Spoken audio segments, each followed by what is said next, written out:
कोई अगर ऐसा बुकिंग है जो आगे जाके डिटेंशन का कारण हो सकता है, जो भी है, टीएलसी को उसको रिपीट करना है आपको।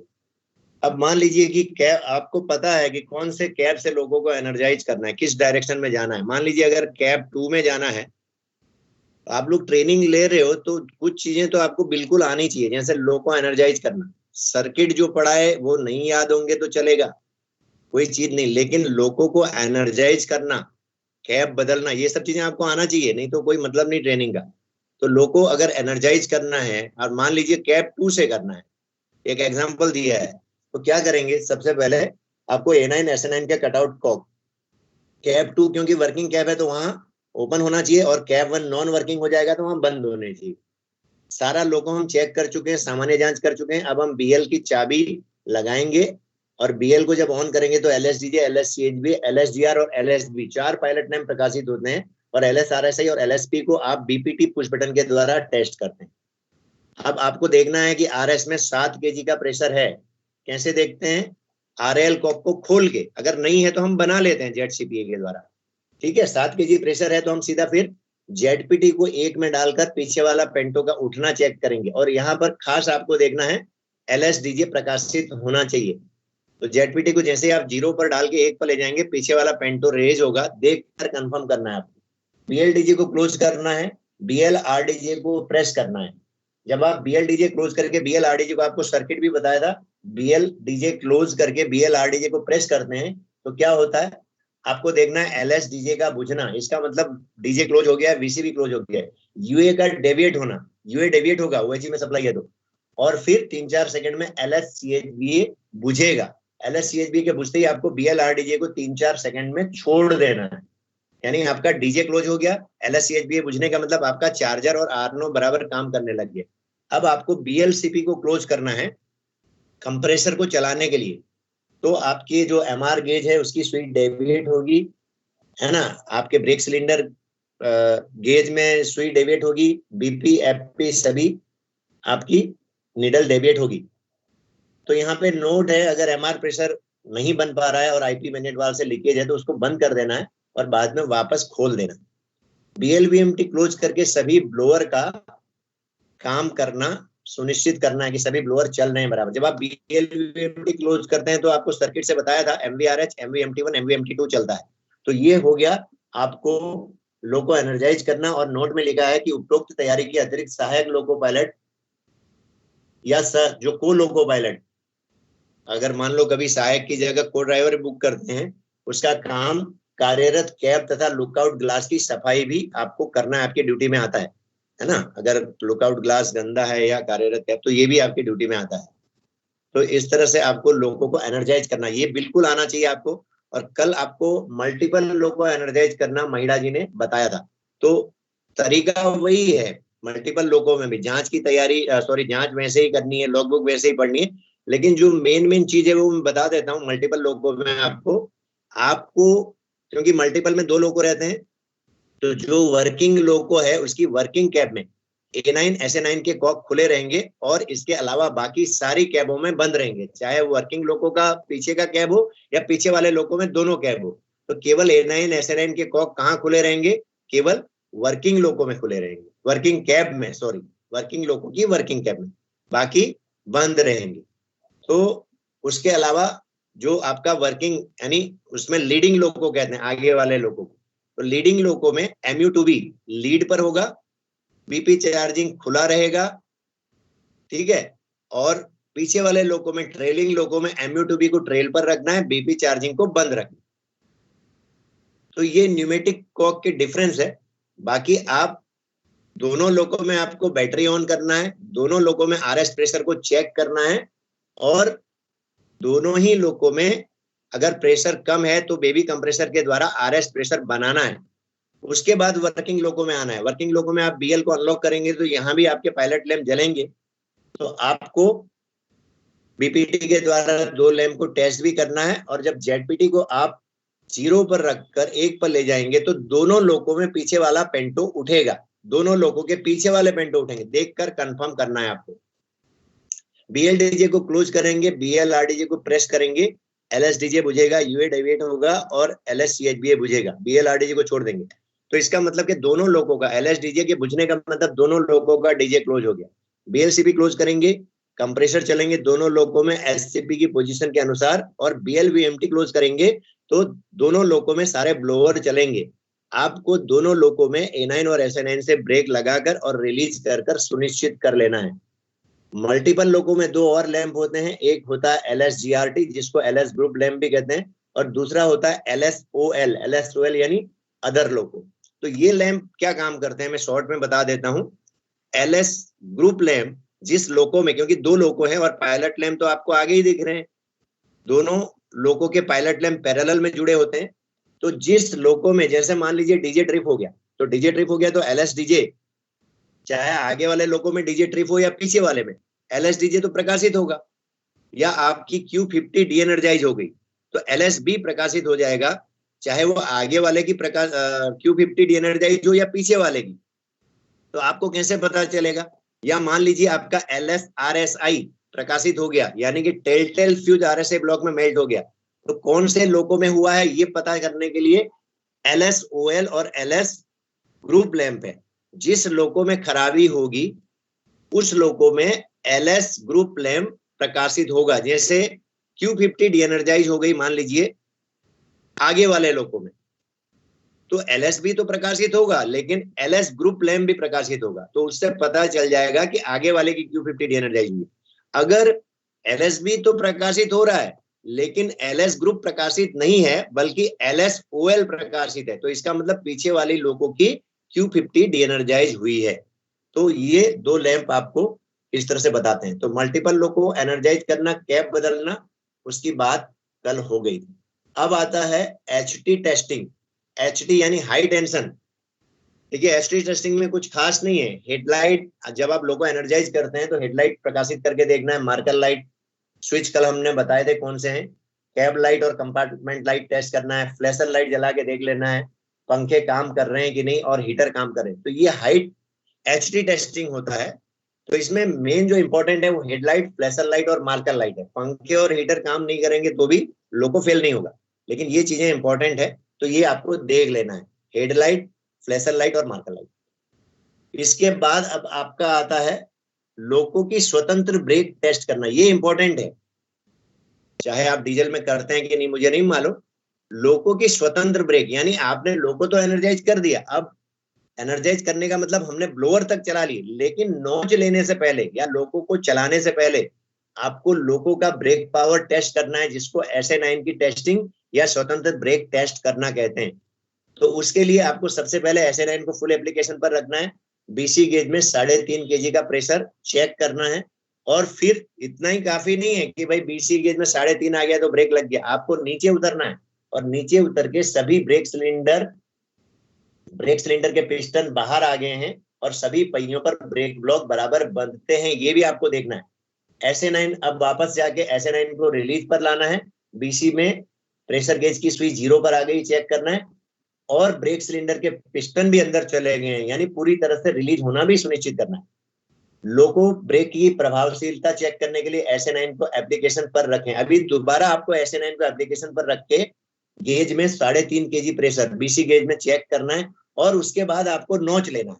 तो अगर मालगाड़ी लोको है, जैसे मालगाड़ी लोको मतलब WAG5 या WAG7, 4 तरह के लोको होते हैं। WAG5, WAG7 जो है वो गुड्स में चलते हैं, और WAP1, WAP4, WM4 तो निकाल दी, ये पैसेंजर में चलते हैं। तो गुड्स लोको है तो आपको नॉच लेना है, कितना लेना है वो नहीं, आपको एम्पियर देखना है एमीटर में।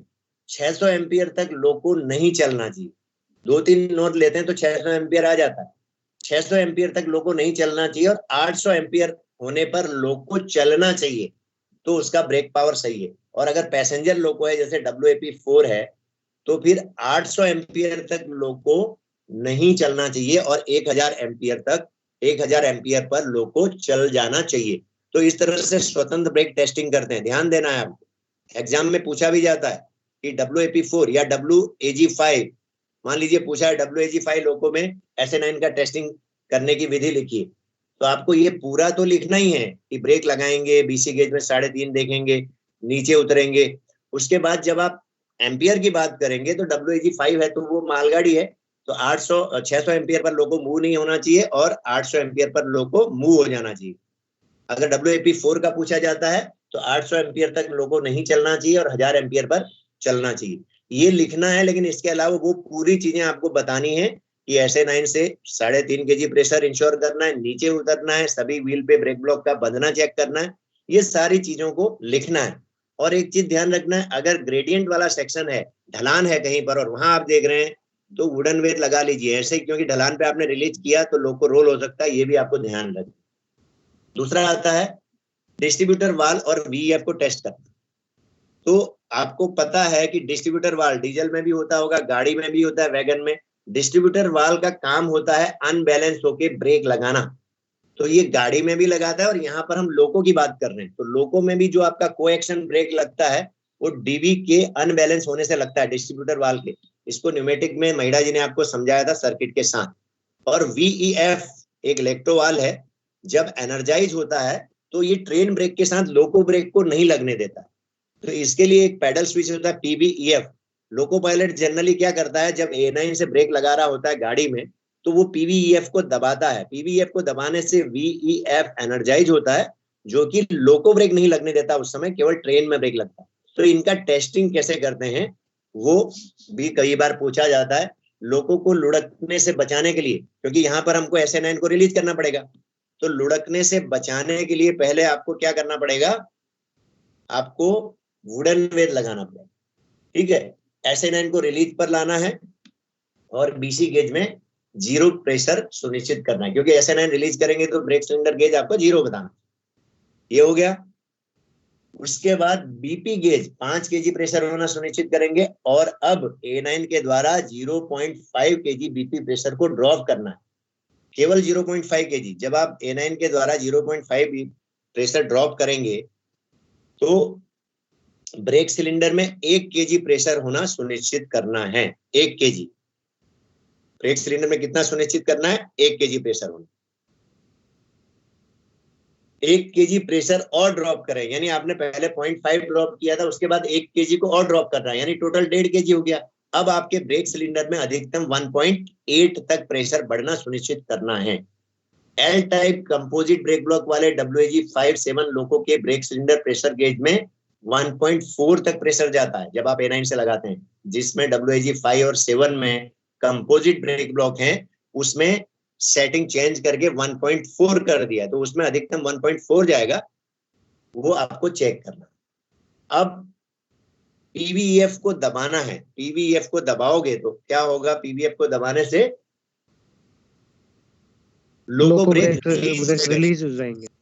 हाँ, लोको ब्रेक रिलीज हो जाएंगे। इसका मतलब क्या हुआ कि VEF बराबर काम करता है। जब आप PBEF को दबाते हैं तो उस समय क्या होता है, VEF एनर्जाइज होता है, तो VEF एनर्जाइज होता है और वो एनर्जाइज होके लोको ब्रेक लगने नहीं देता, और अगर लगे हैं तो उसको रिलीज कर देता। तो लोको ब्रेक रिलीज हो गए, इसका मतलब कि VEF भी काम कर रहा है। और जो लोको ब्रेक आपके लगे, आपने तो A9 से लगाया था, तो इसका मतलब वो डिस्ट्रीब्यूटर वाल्व बराबर काम कर रहा है, तो दोनों आपके चेक हो गए। तो ये पूछा जाता है एग्जाम में, VEF और डिस्ट्रीब्यूटर वाल्व को किस तरह से चेक करना है। जो इंपॉर्टेंट है उसकी बात करेंगे। कई चीजें हैं जैसे ऑटो प्रेशर लाइट का, तो इसकी उतनी जरूरत नहीं है आपके लिए, बहुत सारे टेस्टिंग इसमें लिख दिए हैं, लेकिन आपके लिए जो इंपॉर्टेंट है वो। अब एक चीज आता है मेन कंप्रेसर की ताकत को जांचना। मेन कंप्रेसर की ताकत को जांचना ऐसा क्या है, जनरली जब आपका गाड़ी के साथ आप लगे हैं और उस समय किसी कारण से अगर आपका प्रेशर नहीं आ रहा है, हालांकि ऐसा अभी बहुत कम होता है, पहले वैक्यूम के जमाने में होता था कि वैक्यूम नहीं आता था, आजकल ऐसा कम होता है, लेकिन हो सकता है कभी भी, तो उसमें फिर डिस्प्यूट होता है। अगर आपका BP प्रेशर नहीं आ रहा है और कोई दिक्कत है तो फिर कुछ टेस्ट होते हैं जो कि करने पड़ते हैं। उसके लिए सुपरवाइजर आपके LI लोग आते हैं या CNW के सुपरवाइजर और ट्रैफिक के सुपरवाइजर, लेकिन कई बार मान लीजिए आपकी गाड़ी ऐसी जगह है वहां पे सुपरवाइजर नहीं पहुंच पाए, तो आपकी किताब में लिखा हुआ है किस तरह से आपको ये टेस्ट करने हैं। तो उसमें से एक आता है मेन कंप्रेसर की ताकत को जांचना। उसके लिए आपको SCP को ऐसी पोजीशन पर रखना है जिससे तीनों कंप्रेसर चले, मतलब 1 2 3 पर रखना है। उसके बाद ऑटोमेटिक ब्रेक वाल्व A9 को इमरजेंसी, जो A9 है उसको इमरजेंसी पर रखना है, तो बीपी प्रेशर 0 हो गया सुनिश्चित कर लेना। MR प्रेशर को बढ़ने देना है अधिकतम, जहां तक बढ़ता है जब तक अनलोडिंग चालू नहीं हो जाता। 7.5 mm व्यास के लीक होल वाली एक विशेष टेस्ट कपलिंग होती है, आपने देखा होगा क्योंकि ये टेस्ट तो डीजल में भी होता होगा, तो ये CNW वालों के पास भी होती है और लोको वालों के जो फीटर वगैरह होते हैं उनके पास भी होती है। ये विशेष टेस्ट कपलिंग है पाम वाली, 7.5 mm का इसमें होल होता है। उसको आपको लोको का जो ब्रेक पाइप है जहां से एनर्जाइज है उसकी पीछे की कैप में, है ना, पिछले सिरे पर लगाना है। पिछले सिरे पर उस 7.5 mm की विशेष टेस्ट कपलिंग को लगाना है। जिस सिरे पर टेस्ट कपलिंग लगाया है उस ओर के ब्रेक पाइप का एंगल कॉक, अभी आपको क्या करना है, आपने A9 को तो इमरजेंसी पे रखा था, A9 को आप रिलीज पर रख देंगे तो बीपी प्रेशर वापस से 5 kg आना सुनिश्चित करना आ जाएगा। उसके बाद जिस सिरे पर यानी पिछले सिरे पर आपने टेस्ट कपलिंग लगाया है वो पाम होता है जैसे बीपी पाइप का, ऐसे ही वो लग जाता है, उसमें होल होता है 7.5 mm का, तो उसका एंगल कॉक खोलना है और फिर चेक करना है जिस सिरे पर टेस्ट कपलिंग लगाया गया है उस ओर के ब्रेक पाइप का एंगल कॉक खोल दें और बीपी गेज को देखें। BPSW दबाने पर 1 मिनट में 4.4 से नीचे नहीं जाना चाहिए, यानी 5 kg था जब आपने BPSW दबाया, तो मैंने आपको बताया था जब आप BPSW दबाते हैं तो प्रेशर का जो चार्जिंग है वो 19 mm के रास्ते से होता है, जल्दी चार्ज होता है। तो BPSW आपने दबा कर रखा है और एंगल को खोल दिया विशेष टेस्ट कपलिंग वाला, तो बीपी प्रेशर जो ड्रॉप होगा वो 1 मिनट में 4.4 से नीचे नहीं जाना चाहिए, यानी 0.6 से ज्यादा ड्रॉप नहीं होना चाहिए, इसका ये मतलब हुआ। और BPSW आपने छोड़ दिया और आप उस समय चेक करेंगे तो 1 मिनट में 2.5 से 3.5 के बीच बीपी प्रेशर दर्शाना चाहिए। तो 2.5 से 3.5 का मतलब आपका बीपी प्रेशर कितना ड्रॉप हो गया, आपका बीपी प्रेशर, अगर आपका बीपी प्रेशर 3.5 बता रहा है तो इसका मतलब 1.5 kg ड्रॉप हो गया, और 2.5 बता रहा है तो 2.5 kg ड्रॉप हो गया। तो दोनों कंडीशन में आपको देखना है, BPSW दबाने पर 1 मिनट में बीपी प्रेशर 4.4 से नीचे नहीं जाना चाहिए और बिना BPSW दबाए 1 मिनट में 2.5 से 3.5 के बीच दर्शाना चाहिए। तो आपके कंप्रेसर की ताकत बराबर है, आपके कंप्रेसर बराबर माने जाएंगे। अगर इससे ज्यादा प्रेशर ड्रॉप होता है तो फिर आपके कंप्रेसर गड़बड़ है। तो ये टेस्ट तो शेड वाले करते हैं, लेकिन कभी कोई डिस्प्यूट होगा तो ये करने पड़ते हैं। वैसे ऐसी नौबत बहुत कम आती है, लेकिन आपको पता होना चाहिए।